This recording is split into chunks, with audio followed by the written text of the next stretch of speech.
اعلی حضرت مفتی اعظم حجت الاسلام بریلی تجھے سلام۔ بسم اللہ الرحمن الرحیم۔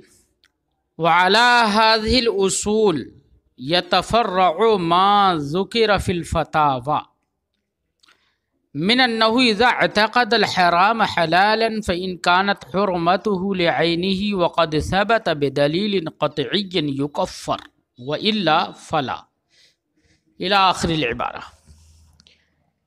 ما قبل کے سبق میں ایک ضابطہ بیان کیا تھا۔ وہ ضابطہ یہ تھا کہ کسی بھی معصیت کو حلال سمجھنا، چاہے وہ معصیت صغیرہ ہو یا کبیرہ، حلال سمجھنا کفر ہے۔ ایسے ہی معصیت کو ہلکا جاننا یہ بھی کفر ہے۔ ساتھ ہی ساتھ یہ بھی ضابطہ بتایا کہ شریعت کے ساتھ استہزاء کرنا یہ بھی کفر ہے۔ تو حرام کو حلال سمجھنا، حلال کو حرام کر دینا، تو یہ ضابطہ ما قبل میں جو بتایا تھا اس پر کچھ مسائل متفرع ہوتے ہیں۔ صاحب کتاب وہ مسائل یہاں سے ذکر کر رہے ہیں۔ فرماتے ہیں وَعَلَى هَذِهِ الْأُصُولِ يَتَفَرَّعُ مَا ذُكِرَ فِي الْفَتَاوَى، انہی مذکورہ اصول پر فتاوی میں مذکور کچھ مسائل متفرع ہیں۔ کون سے مسائل؟ کچھ مسائل ذکر کر رہے ہیں من تبعیضیہ، یا من سے اس کا بیان کیا؟ انہ اذا اعتقد الحرام حلالا، کہ کسی شخص نے حرام کو حلال جانا، تو اب جس حرام کو حلال جان رہا ہے اس حرام کے سلسلے میں دو صورتیں ہیں۔ یا تو اس کی حرمت لعینہ ہی ہوگی یا حرمت لغیرہ ہی ہوگی۔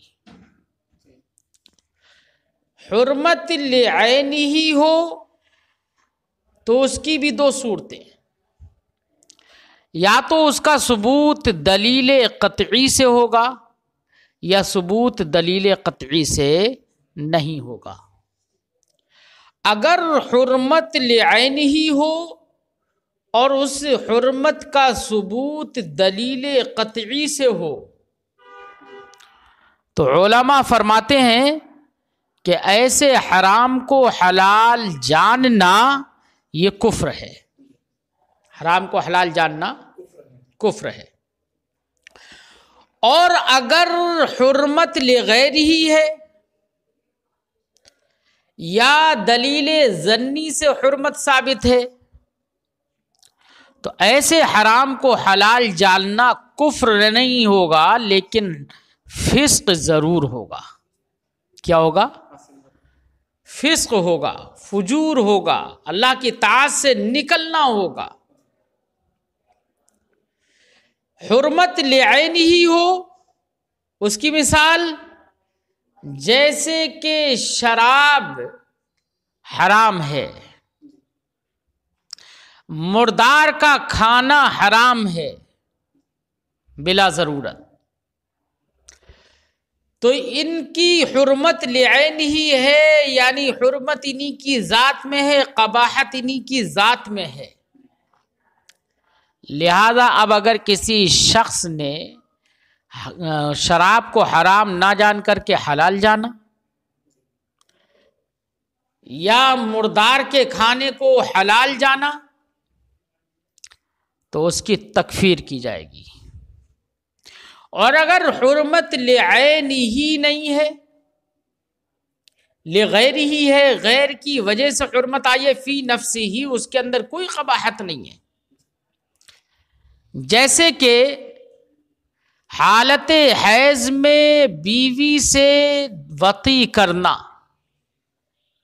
تو بیوی سے وطی کرنے میں کوئی قباحت نہیں ہے، کوئی قباحت، نفس وطی میں کوئی قباحت نہیں ہے، لیکن حالت حیض میں وطی کر رہا ہے تو یہ حرام ہے۔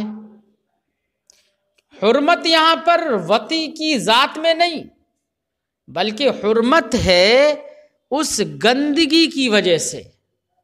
کس کی وجہ سے؟ قرآن نے فرمایا فَاعْتَزِلُوا النِّسَاءَ فِي الْمَحِيضِ يَسْأَلُونَكَ عَنِ الْمَحِيضِ قُلْ هُوَ أَذًى. اے محبوب وہ تم سے حیض کے بارے میں سوال کریں گے، کہہ دینا کہ وہ گندگی ہے. قُلْ هُوَ أَذًى فَاعْتَزِلُوا النِّسَاءَ فِي الْمَحِيضِ. لہذا حالت حیض میں عورتوں سے دور رہو. تو یہاں پر حرمت وطی حالت حیض میں یہ لعین ہی نہیں ہے بلکہ لغیر ہی ہے، جو کہ گندگی جو کہ وطی کا غیر ہے، اس کی وجہ سے یہاں پر حرمت آئی ہے. لہذا غیر کی بنا پر جہاں پر حرمت ہو، اگر اس کو حلال سمجھ لیا تو کافر نہیں کہا جائے گا، بلکہ اس صورت میں اس کو کہا جائے گا کہ یہ فاسق ہے، مرتکب کبیرہ ہے. ایسی دلیل ظنی سے ثبوت ہو، کیا ہو، تب بھی اس حرام کو کسی کی حرمت کا ثبوت دلیل ظنی سے ہے، تو ایسے حرام کو حلال سمجھنا بھی کفر نہیں ہوگا. جیسے کہ اتڑیاں جانتے ہو نا، پیٹ کے اندر، جانور کے پیٹ کے اندر جو آنتیں ہوتی ہیں، دوسرے اور بھی بہت کچھ ہوتا ہے، اندر آلائشیں ہوتی ہیں، ان کا کھانا، یہ دلیل ظنی سے ثابت ہے اس کی حرمت، ان کی حرمت مکروہ تحریمی ہے، یہ دلیل ظنی سے ثابت ہے. لہذا دلیل ظنی سے جس کی حرمت ثابت ہو تو اس کو اس کے حلال سمجھنے کو کفر نہیں کہا جائے گا. ٹھیک ہے، یہ تو محققین کا قول ہے، ورنہ تو کچھ علماء نے حرام لعینہ اور حرام لغیرہ کے درمیان کوئی فرق نہیں کیا. کیوں؟ اس لیے کہ حرام لعینہ ہو یا حرام لغیرہ ہو، دونوں وجہوں میں حلال سمجھنا حرام کو یہ شارع کی تکذیب ہے. کیا ہے شارع کی؟ اس لیے کچھ علماء نے حرام لعینہ اور حرام لغیرہ کے درمیان کوئی فرق نہیں کیا، بلکہ کہا کہ چاہے حرام لعینہ کو حلال سمجھے یا حرام لغیرہ کو حلال سمجھے، دونوں صورتوں میں تکذیب شارع ہے، شارع کی تکذیب ہے، تو یہ کفر ہوگا. سمجھے نہیں؟ محققین کا مذہب، محققین کا قول وہی ہے جو ہم نے پہلے ذکر کیا. فرماتے ہیں مثال کے طور پر انہ اذا اعتقد الحرام حلالا، کہ کسی شخص نے حرام کو حلال سمجھ لیا، فإن كانت حرمته لعینہ، تو اگر اس کی حرمت لعینہ ہو، وقد ثبت بدلیل قطعی، اور اس کی حرمت دلیل قطعی سے ثابت ہو، وہ حرام دلیل قطعی سے ثابت ہو، یکفر، تو اس کی تکفیر کی جائے گی. کس کی؟ جو اعتقاد رکھے حلال ہونے کا. وَإِلَّا فَلَا، ورنہ تو تکفیر نہیں کی جائے گی. کیا مطلب؟ اگر حرمت لعینہ نہ ہو یا اس کا ثبوت دلیل قطعی سے نہ ہو، تو ایسے حرام کو حلال سمجھنے والے کی تکفیر نہیں کی جائے گی. بِأَن يَكُونَ حُرْمَتُ لِغَيْرِهِ، حرام تکفیر نہیں کی جائے گی بھئی طور کہ اس کی حرمت لغیرہ ہو، تب بھی تکفیر نہیں کی جائے گی. اور ثبت بدلیل ظنی، یا ثبوت اس کا کس سے ہو؟ دلیل ظنی سے ہو.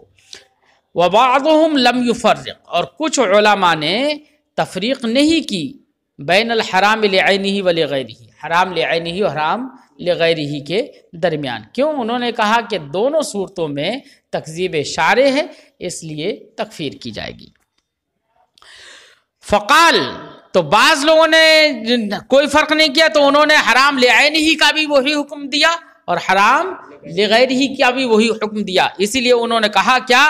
من استحل حراما، جس شخص نے حرام کو حلال سمجھا، وقد علم فی دین النبی صلی اللہ علیہ وسلم تحریمہ، حالانکہ نبی صلی اللہ علیہ وسلم کے دین میں اس کا حرام کرنا یہ معلوم ہو گیا ہو. اسے معلوم ہے کہ دین نبی میں یہ حرام ہے، پھر بھی اس کو حلال سمجھ رہا ہے. جیسے کہ محرمات سے نکاح کرنا کا نکاح ہے ذوی المحارم، ذوی المحارم سے نکاح کرنا، اور شرب الخمر یا شراب کو پینا، یا اکل المیتہ کیا مردار کو کھانا، یا خنزیر کو کھانا، یا خون کو کھانا، من غیر ضرورت بغیر ضرورت کے فکافر. تو وہ کیا ہے؟ یہ سب کے سب جو مثالیں دی ہیں یہ حرام لعین ہی کی مثالیں دی ہیں. ٹھیک ہے.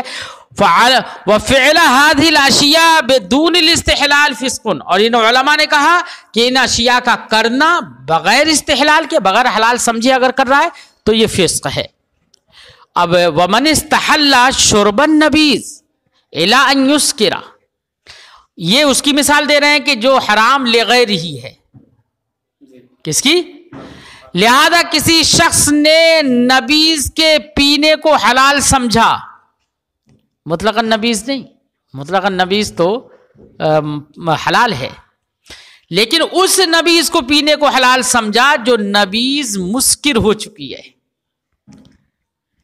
تو حلال کو یہاں پر حرام سمجھا، حرام کو حلال سمجھا. یہاں پر اس نبیذ کو حلال سمجھا جو مسکر ہو چکی ہے، الی ان یسکرا، یہاں تک کہ وہ مسکر ہو گئی ہو، تو ایسی نبیذ کو اس نے حلال سمجھا، کفرا، تو تکفیر کی جائے گی. تو دیکھو نبیذ کی ذات میں قباحت نہیں ہے، نبیذ حرام لعین ہی نہیں ہے، بلکہ اس کے اندر حرمت کس وجہ سے آئی ہے؟ وصف اسکار کی وجہ سے، کہ اسکار پیدا ہو گیا، نشہ آور ہو گئی وہ، تو نشہ آوری کی وجہ سے اس کے اندر حرمت آ گئی، تو حرمت لغیر ہی ہے. حرام لغیر ہی کو بھی اگر حلال سمجھا تو کیا کہہ رہے ہیں؟ کفرا. اس کا مطلب کوئی فرق نہیں کیا.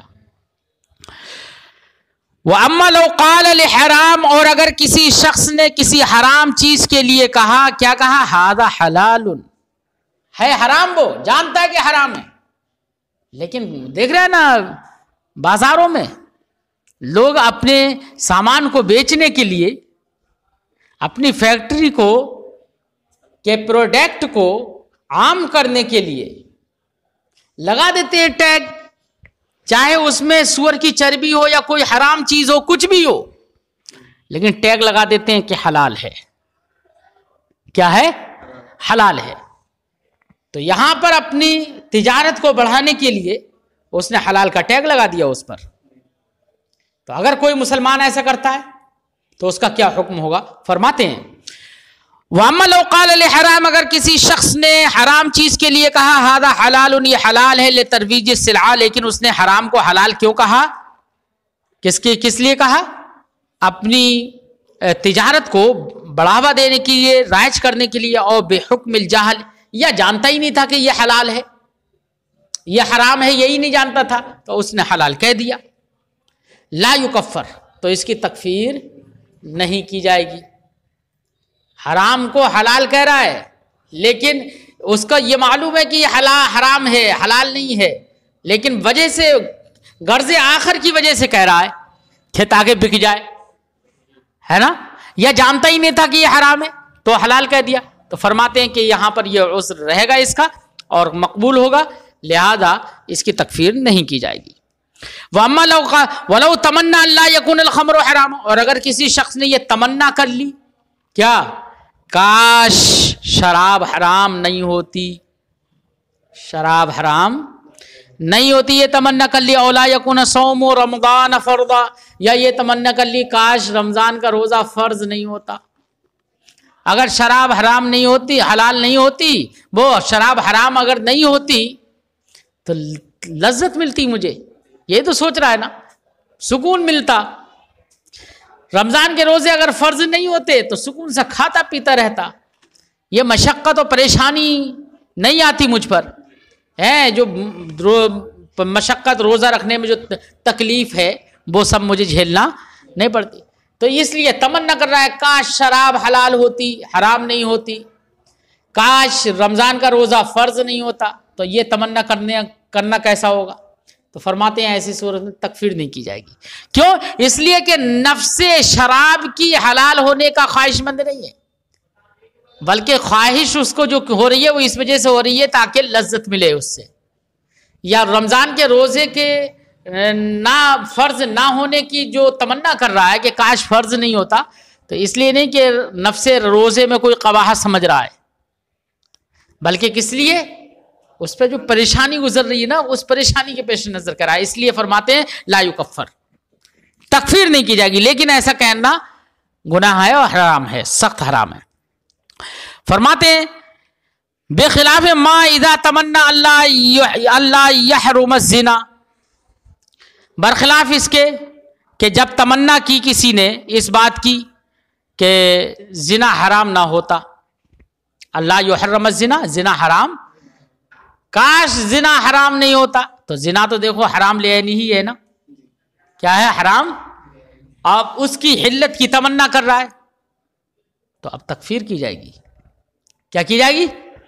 فرماتے ہیں ایسی کسی شخص نے یہ تمنا کی، وقتل النفس، کس کی؟ قتل نفس بغیر حق کی تمنا کی، کاش قتل حق بغیر حق حرام نہ ہوتا، قتل نفس بغیر حق حرام نہ ہوتا، یہ تمنا کی. تو فرماتے ہیں فإنہ یکفر، تو اس کی تکفیر کی جائے گی. کیوں؟ اس لیے کہ یہ سب کے سب حرام لعین ہی ہیں. کیا ہے؟ حرام لعین ہی ہیں. ارے بات سمجھ میں آئی؟ اور وہاں پر جو حرمت کے عدم کی تمنا کر رہا ہے، استحلال کی جو تمنا کر رہا ہے، تو نفس شے میں قباحت، نفس شے کو اچھا نہیں سمجھ رہا ہے بلکہ ترویج اصلاح کے لیے، تو وہاں پر غیر کی وجہ سے اچھا سمجھ رہا ہے، حلال سمجھ رہا ہے، یا حلال کہہ رہا ہے، سمجھ تو رہا نہیں ہے، کہہ رہا ہے. تو اس لیے اس میں تکفیر نہیں ہوگی، اس میں مگر تکفیر ہوگی، کیونکہ یہ حرام لعینی ہی ہے. لأن یکفر، اس کی تکفیر کی جائے، لأن حرمت ھذا ثابتۃ فی جمیع الادیان، کیونکہ اس کی حرمت تمام ادیان میں ثابت ہے. کس کی؟ زنا کی، قتل نفس کی، قتل نفس بغیر حق کی. تو اس کی حرمت تمام ادیان میں ثابت ہے، موافقۃ للحکمہ، اور حکمت کے موافق بھی ہے. ارے عقل بھی کہتی ہے، حکمت بھی یہی کہتی ہے کہ یار زنا حرام ہونا حرام ہے، واقعی صحیح ہے. کیوں؟ اس لیے کہ حرام نہیں ہوتا اگر زنا، تو ایسی صورت میں خلط ملط معاملہ ہوتا. سب سمجھے نہیں؟ ہاں، ایسی تو حکمت بھی اسی کے موافق ہے. قتل نفس بغیر حق اگر حرام نہیں ہوتا تو حکمت کے خلاف ہوتا. یہ حکمت کی موافقت اسی میں ہے کہ یہ حرام ہے. کیوں؟ اس لیے کہ اگر قتل نفس بغیر حق اگر حلال ہوتا تو کون کسے چھوڑتا؟ ہر طاقتور غریب کو، کمزور کو مارتا رہتا. یہ تو ہوتا نا، کسی کی جان کی کوئی اہمیت نہیں ہوتی. فرماتے ہیں کیونکہ اس کی حرمت تمام ادیان میں ثابت ہے اور موافقۃ للحکمہ، اور حکمت کے موافق ہے. ومن اراد الخروج عن الحکمہ، اور جس شخص نے حکمت سے نکلنے کا ارادہ کیا، کہ موافق حکمت تو یہی ہے کہ حرام ہو یہ زنا، اب کوئی اس کے خلاف کرنا چاہ رہا ہے، اس کے خلاف کرنا چاہ رہا ہے، کیا حکمت سے باہر نکلنا چاہ رہا ہے اور سوچ رہا ہے کہ حلال ہونا چاہیے ہے، تو فرماتے ہیں فقد اراد ان یحکم اللہ، تو گویا کہ اس نے یہ ارادہ کیا کہ اللہ فیصلہ فرما دے اس کا، ما لیس بحکمہ، جو حکمت نہیں ہے اس کا فیصلہ فرما دیتے. وہذا جہل منہ بربی، یہ اللہ رب العزت کی طرف سے، اللہ رب العزت کے ساتھ اس کی جانب سے یہ جہالت ہے کہ وہ اللہ کو، اپنے رب کو نہیں جانتا ہے، وہ نہیں سمجھتا ہے کہ رب حکیم ہے، حکمت والا ہے، وہ حکمت کے موافق کام، اس کے سارے کام حکمت کے موافق ہوتے ہیں. وذکر الامام السرخسی فی کتاب الحیض، اور ایسے ہی امام سرخسی نے کتاب الحیض میں ایک مسئلہ ذکر کیا، کیا انہ لو استحل وطی امرأته الحائض، اگر کسی شخص نے حلال سمجھ لی اپنی حائضہ بی سے وطی کرنے کو حلال سمجھ لیا، یکفر، تو اس کی تکفیر کی جائے گی. امام سرخسی نے یہ کہا. اس کا مطلب یہ کہ امام سرخسی حرام لغیری اور حرام لعینی کے درمیان یہاں پر فرق نہیں کر رہے ہیں. یہ تو مطلب ہوا، ورنہ تو بیوی سے حالت حیض میں وطی کرنا یہ حرام لغیری ہے، لیکن پھر بھی کہہ رہے ہیں یکفر، تو حرام لغیری ہی پر بھی یہی قول لگا دیا، یہی حکم لگا دیا. وفی النوادر عن محمد، اور نوادر میں امام محمد رضی اللہ تعالیٰ عنہ سے روایت ہے، کیا انہ لا یکفر، کہ اس کی تکفیر، صاحب کتاب فرماتے ہیں ہو صحیح، صحیح یہی ہے کہ تکفیر نہیں کی جائے گی، کیونکہ حرام لغیر ہی ہے، وہ حرام لعین ہی نہیں ہے۔ وفی استحلال اللواطۃ بامراتی، اور اپنے بیوی کے ساتھ لواطت کو حلال سمجھ رہا ہے، تو حلال لواطت کے حلال سمجھنے میں لا یکفر، تکفیر نہیں کی جائے گی۔ کیوں؟ اس لیے کہ لواطت کی حرمت یہ نص سے ثابت ہے۔ کس سے ثابت ہے؟ نص سے ثابت ہے۔ نبی کریم صلی اللہ علیہ وسلم نے فرمایا لا ينظر اللہ الی رجل اتی رجلا او امرأۃ فی دبرہا، ایسے ہی اللہ رب العزت نے قوم لوط کے مذمت میں ارشاد فرمایا کہ تم افتأتون الرجال شہوۃ، کیا تم مردوں کے ساتھ شہوت کے طور پر آتے ہو؟ مردوں کے پاس، مطلب لواطت مراد ہے، مذمت فرمائی کہ ایسا نہیں ہونا چاہیے۔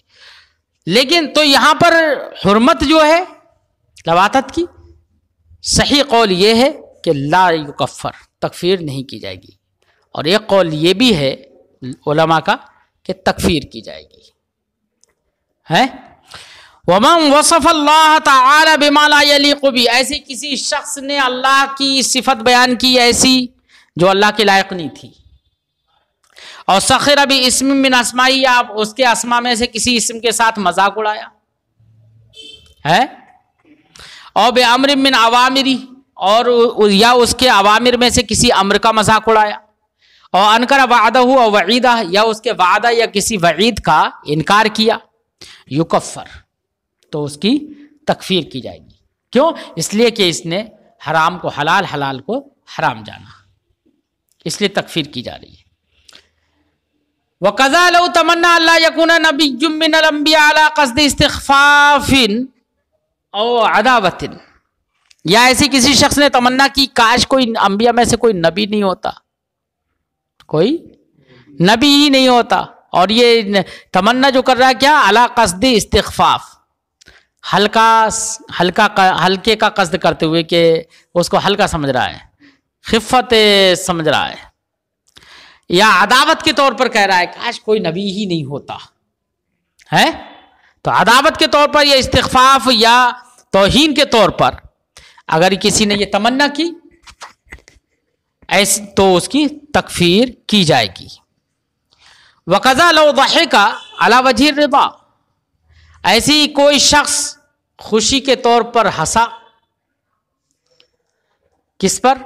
اس شخص کے سلسلے میں ہنسا کہ جس نے کلمہ کفر کا تکلم کیا، کلمہ کفر کسی نے بکا تو زید بڑے خوش ہو کر ارے واہ واہ بہت اچھا بولا ہے، خوش ہو کر ہنسا، اس پہ تکفیر کی جائے گی۔ کیا کی جائے گی؟ ہنسنے والی کی، بولنے والی کی تو کی جائے گی، ہنسنے والی کی، کیونکہ رضا کے طور پر ہنسا ہے۔ وَقَذَا لَوْ جَلَسَ عَلَىٰ مَكَانٍ مُرْتَفِعٍ، ایسی کسی شخص نے نبی کا مذاق اڑایا، کیسا؟ کہ سنا کہ نبی کریم صلی اللہ علیہ وسلم بیٹھتے تھے صحابہ کے جھرمٹ میں، صحابہ کرام ادھر ادھر سے بیٹھے ہوتے تھے حلقہ بنا کر، تو صحابہ کرام کچھ سوال کرتے تھے، نبی کریم صلی اللہ علیہ وسلم اس کا جواب دیتے تھے۔ اب کسی نے یہی صورت بنائی، کیا؟ یہی صورت بنائی کہ تکیہ لگا کے اونچے مقام پہ بیٹھ گیا اور ادھر ادھر دوسرے لوگوں کو بٹھا لیا اور کہا کہ تم لوگ بھی ویسے ہی مجھ سے سوال کرو جیسے نبی سے صحابہ کرتے تھے، پھر میں جواب دوں گا، اور میں نبی بن کے بیٹھا ہوا ہوں، پھر تم لوگ میری پٹائی لگانا ہے، تکیے مارنا، جوتے مارنا، چپل مارنا، تاکہ لوگوں کو یہ مذاق، مطلب مذاق کے طور پر، مذاق اڑانے کے طور پر، ہے نا؟ تو ایسے مذاق بنانا نبی کے ساتھ یہ توہین ہے، تو اس میں تکفیر کی جائے گی اگر کسی نے ایسا کیا ہے، سب کی۔ فرماتے ہیں وَقَذَا لَوْ جَلَسَ عَلَىٰ مَكَانٍ مُرْتَفِعٍ، ایسی اگر کوئی شخص مکان مرتفع بلند جگہ پر بیٹھ گیا، وَحَوْلَهُ جَمَاعَةٌ، اور اس کے ارد گرد ایک جماعت بیٹھ گئی، يَسْأَلُونَهُ، اس سے پوچھ رہی ہے مسائل، چند طرح کے مسائل پوچھ رہی ہے وہ جماعت، وَيَضْحَكُونَهُ، اور اس پر ہنس رہی ہے، وَيَضْرِبُونَهُ بِالْوَسَائِدِ، اور اس کو کس سے مار رہی ہے؟ تکیوں سے مار رہی ہے. یکفرون جمیعا، تو ان تمام کی تکفیر کی جائے گی. وَقَذَا لَوْ أَمَرَ رَجُلًا أَن يُكَفِّرَ بِاللَّهِ أَوْ عَزَمَ، ایسے ہی کسی شخص نے کسی شخص کو حکم دیا. کس بات کا حکم دیا؟ اللہ کے ساتھ کفر کر لے، اس بات کا حکم دے دیا. کس بات کا حکم دے دیا؟ اللہ کے ساتھ کفر کر لے. عزم علی ان یامرہ بکفر، یا حکم تو نہیں دیا لیکن عزم کر لیا کہ میں فلاں آدمی سے کہوں گا کہ کفر کر لے. عزم کر لیا اس بات پر کہ وہ دوسرے کو حکم دے گا کہ وہ کفر کر لے، کفر کرنے کا حکم دے گا، اس بات کا عزم کر لیا، تب بھی تکفیر کی جائے گی کہ یہ کافر ہو گیا. بات سمجھائی؟ وَقَذَا لَوْ أَفْتَى لِامْرَأَةٍ بِالْكُفْرِ، ایسی جناب کوئی عورت آئی کسی کے پاس اور کہنے لگی میرا شوہر بہت پریشان کرتا ہے، مجھے اس سے دوری اختیار کرنا ہے، اور وہ طلاق بھی دے نہیں رہا ہے. کیا نہیں دے رہا ہے؟ طلاق بھی دے نہیں رہا ہے. تو جناب کسی کٹملے نے یہ بتا دیا کہ ایک کام کر لے، تو کفر کر لے، کفر کرنے سے نکاح ٹوٹ جائے گا، تو نکل جائے گی نکاح سے. تو نکاح سے نکل تو جائے گی، یہ تو بات صحیح ہے، لیکن کفر کا حکم تو دیا نا، اور کفر کا حکم دینے والا بھی کیا ہے؟ کافر ہے. تو ایسے آدمی کی تکفیر کی جائے گی. ولو افتہ، مفتی صاحب نے فتویٰ دے دیا کس کا؟ لامرأۃ، کسی عورت کو فتویٰ دے دیا بالکفر، کفر کرنے کا، لتبیر من زوجہا، تاکہ وہ اپنے شوہر سے جدا ہو جائے، اس لیے کفر کرنے کا حکم دے دیا، فتویٰ دے دیا کہ کر لے کفر. تو ایسے صورت میں اس شخص کی بھی تکفیر کی جائے گی. وَقَذَا لَوْ قَالَ عِنْدَ شُرْبِ الْخَمْرِ وَالزِّنَا بسم اللہ، ایسے ہی کسی شخص نے شراب پینے کے وقت، زنا کرنے کے وقت بسم اللہ کہہ دیا. کیا کہہ دیا؟ کیا کہا؟ بسم اللہ پڑھ دیا. تو اس صورت میں بھی تکفیر کی جائے گی. کیا کی جائے گی؟ کیوں؟ اس لیے کہ اس نے اسم الہی کو ہلکا جانا، توہین کی، ہے نا، غلط کام پر. وَقَذَا اِذَا صَلَّى بِغَيْرِ الْقِبْلَةِ، ایسی اگر کسی شخص نے جان بوجھ کر قبلہ کی طرف منہ نہ کر کے غیر قبلہ کی طرف منہ کر کے نماز پڑھ لی، یا جان بوجھ کر طہارت کے بغیر نماز پڑھ لی، کیا بغیر طہارت و وضو کے نماز پڑھ لی، متعمدن جان بوجھ کر، یکفر، تب بھی کیا کی جائے گی؟ تکفیر کی جائے گی. وَإِنْ وَافَقَ ذَلِكَ، اتفاق سے جان بوجھ کر قبلہ کے علاوہ کی طرف منہ کر کے کھڑا ہوا، چلے قبلہ کیا ہوتا ہے، چلو میں ادھر منہ کر کے پڑھوں گا نماز، ہے اتفاق سے جدھر منہ کر کے پڑھ رہا تھا نماز، قبلہ بھی ادھر ہی تھا. تو دیکھو قبلے سے موافقت تو ہے تو منہ قبلے کی طرف، لیکن اس کا قصد کیا تھا؟ قبلے کی تخفیف کرنا اور اس کے کوئی اہمیت نہ دینا. تو ایسی صورت میں بھی تکفیر کی جائے اگرچہ قبلہ کی موافقت ہو گئی ہو. ٹھیک ہے. وَإِنْ وَافَقَ ذَلِكَ، قبلہ اگرچہ وہ شخص قبلہ کی موافق ہی ہو تب بھی تکفیر کی جائے گی. وَقَذَا لَوْ أَطْلَقَ كَلِمَةَ الْكُفْرِ اسْتِخْفَافًا، ایسے ہلکا سمجھتے ہوئے کلمہ کفر کسی نے بول دیا، ارے کیا ہے ایسے بولنا، چلو بول دے رہے ہیں بھگوان اور ہے نا، اور پتہ نہیں کیا کیا بولتا ہے، یا اللہ رب العزت کی شان میں کوئی توہین کی، ارے چلو کوئی بات نہیں ہے، ایسا ہو جاتا ہے نا. ایسے لوگ کرتے ہیں نا، جا کے ارے کیا بات ہے سیاست میں، چلو ووٹ مل جائیں گے یار، چلو دکھاوے کے لیے بت کو پوج لیتے ہیں، کشکا لگا لیتے ہیں دکھاوے کے. تو ایسے کوئی بھی فعل اگر حرام کفر کا کیا ہے اور جانتا ہے کہ یہ حرام ہے، کفر ہے، اور اس نے کیا اسے، یا ایسا کلمہ کفر بول دیا، فرماتے اگر استخفافاً یہ کیا ہے تو ایسی صورت میں استخفافاً کیا ہے، اعتقاد نہیں، اعتقاد تو نہیں رکھتا ہے کہ یہی خدا ہے، بت ہی خدا ہے، یا کلمہ کفر جو بولا ہے وہی حق ہے، اس کا اعتقاد نہیں رکھتا ہے، لیکن اس کلمہ کفر بولا ہلکا سمجھتے ہوئے، ارے کیا ہے بول تو کیا ہے، تب بھی اس صورت میں تکفیر کی جائے گی. کیا کی جائے گی؟ ہاں. الی غیر ذالک من الفروع، اس کے علاوہ بہت سارے دوسرے فروعی مسائل ہیں اسی طرح کے. والیأس من اللہ تعالی کفر، اللہ رب العزت کی جانب سے نا امیدی کفر ہے. اللہ کی رحمت سے کبھی نا امید نہیں ہونا چاہیے. ایسے ہی اللہ رب العزت کے عذاب سے بے خوف ہو جانا یہ بھی کفر ہے. اس کے عذاب سے بھی کبھی بے خوف نہیں ہونا چاہیے. کتنے بھی گنہگار ہیں لیکن امید رکھنا چاہیے کہ اللہ رب العزت مجھے بخش دے گا. اس کی رحمت سے بعید نہیں ہے کہ میرے گناہوں کو وہ بخش دے. اس لیے بعید تو امید رکھنا یہ بھی ضروری ہے اور امید نہ رکھنا یہ کفر ہے.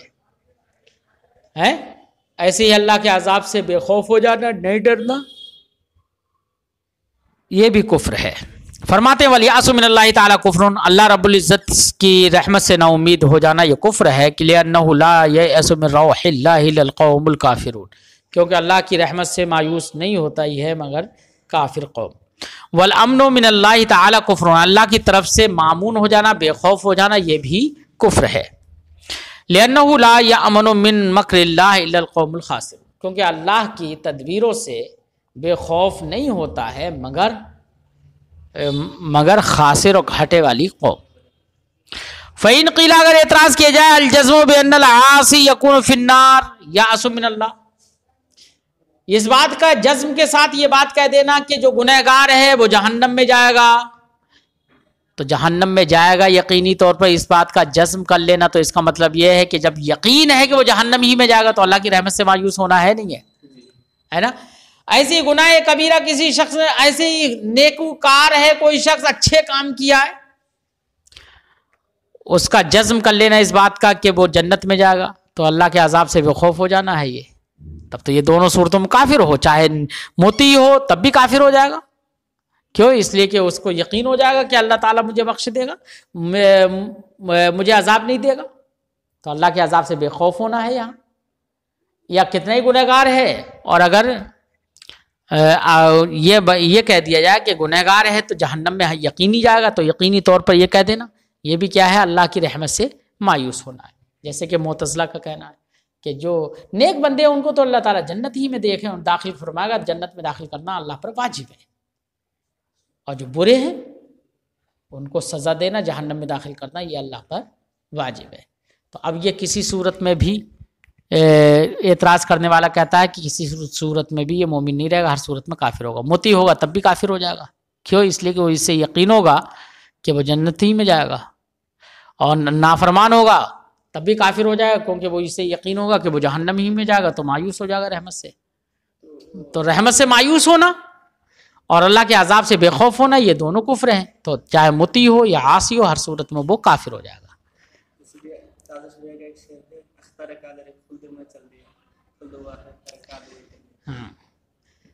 تو اس طریقے سے یہ کوئی اعتراض کرے تو ہم اس کا جواب یہ دیں گے کہ دیکھیے, اگر جزم کرنا, اگر ہم نے یہ یقین کر لیا کہ اللہ رب العزت ہم کو جنت میں داخل فرمائے گا, تو اس سے یہ لازم نہیں آتا ہے کہ ہم اللہ کے عذاب سے بے خوف ہو گئے.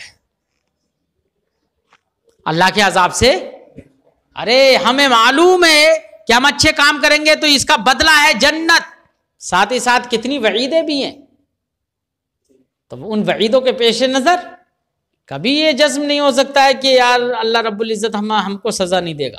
ہمارے نزدیک اہل سنت و جماعت کا مذہب یہی ہے کہ یقین کرے کہ اللہ رب العزت جنت میں داخل کرے گا, لیکن پھر بھی اس بات کا خوف رہے گا کہ جو سزا, جو عذاب ہے, اگر وہ چاہے گا تو ہمیں عذاب بھی دے گا. اس لیے نہ ہی رحمت سے مایوسی ہے اور نہ ہی رحمت سے مایوسی ہے اور نہ ہی عذاب الہی سے بے خوفی ہے. امید و بیم کے درمیان رہنا چاہیے. فرماتے ہیں لہذا معتزلہ بھی کافر نہیں ہوں گے اس کو لے کر. کیوں؟ اس لیے کہ اگرچہ وہ یہ کہتے ہیں کہ ایک گنہگار بندہ وہ جہنم میں داخل ہوگا ہے, لیکن وہ یہ نہیں کہتے ہیں وہ کافر ہو جائے گا, کیونکہ وہ کہیں گے کہ گناہ کبیرہ کا مرتکب نہ مومن ہے نہ کافر ہے. کافر بھی تو نہیں کہہ رہے ہیں, سمجھے نہیں؟ ہاں. فرماتے ہیں فَإِنْ قِيلَ اگر اعتراض کیا جائے الجزم بِأَنَّ الْعَاصِيَ يَكُونُ فِي النَّارِ، یہ اس بات کا یقین کر لینا کہ عاصی جہنمی ہے، جہنم میں ہوگا، یأس من اللہ، یہ اللہ کی رحمت سے مایوس ہونا ہے، وَبِأَنَّ الْمُطِیعَ يَكُونُ فِي الْجَنَّةِ، اور اس بات کا یقین کر لینا کہ مطیع و فرمانبردار شخص جنت میں ہوگا، امن من اللہ، تو یہ اللہ کے عذاب سے بے خوف ہو جانا ہے، فَيَلْزَمُ أَن يَكُونَ الْمُعْتَزِلِ كَافِرًا مُطِيعًا أَوْ عَاصِيًا، تو لازم یہ آئے گا کہ معتزلی تو ہر صورت میں کافر ہو جائے، چاہے مطیع ہو یا عاصی ہو، ہر صورت میں کافر ہو جائے، لِأَنَّهُ إِمَّا آمِنٌ أَوْ عَائِسٌ، کیونکہ یا تو وہ مامون و بے خوف ہوگا یا مایوس ہوگا۔ ومن قواعد اہل سنت والجماعہ، اور اہل سنت و جماعت کے قواعد سے یہ ہے اللہ یکفر احد من اہل القبلہ، کہ اہل قبلہ میں سے کسی کی تکفیر نہیں کی جائے گی، اور معتزلہ اہل قبلہ سے ہیں تو تکفیر نہیں کی جائے گی، اور اس قول سے یہ لازم آ رہا ہے کہ ان کی وہ کافر ہو جائیں گے، تعارض ہو گیا نا۔ قلنا، ہم جواب دیں گے ھذا لیس بیاس ولا امن، یہ کہنا جو معتزلہ کہتے ہیں کہ نیکوکار کو جنت ہی میں داخل اللہ فرمائے گا ہے، تو نیکوکار کا داخل ہونا جنت میں یہ عذاب الہی سے بے خوف ہونا نہیں ہے، ایسی عذاب الہی کی گناہ کرنے کی وجہ سے جہنم میں داخل ہونا یہ بھی اللہ کی رحمت سے مایوس ہونا نہیں ہے، اس کی صورت میں بھی بیم و امید لگی رہے گی۔ فرماتے ہیں قلنا، ہم جواب دیں گے ھذا لیس بیاس، یہ مایوسی نہیں ہے نہ ہی بے خوفی ہے، لأنہ علی تقدیر النسیان، کیونکہ گناہ کرنے کی تقدیر پر لا یأس، وہ یہ اس بات سے مایوس نہیں ہوتا ان یوفقہ اللہ تعالی للتوبہ، کہ اللہ رب العزت اس کو توبہ کی توفیق دے دے۔ گنہگار بہت ہے، وہ مانتا ہے کہ ہاں ان گناہوں کے پیش نظر میں جہنم میں داخل ہوں گا، لیکن اس بات کی امید رکھتا ہے کہ ہو سکتا ہے اللہ رب العزت مجھے بھلائی کی توفیق دے دے، ہے نا، توبہ کرنے کی توفیق دے دے اور عمل صالح کرنے کی توفیق دے دے۔ وعلی تقدیر طاعت، و طاعت کی تقدیر پر لا یامن من ان یخذلہ اللہ تعالی فیکتسب، کہ اس سے معمول نہیں ہوتا ہے کہ اللہ رب العزت اس کی مدد کو چھوڑ دے، فیکتسب، تو پھر وہ گناہ کا ارتکاب کر لے۔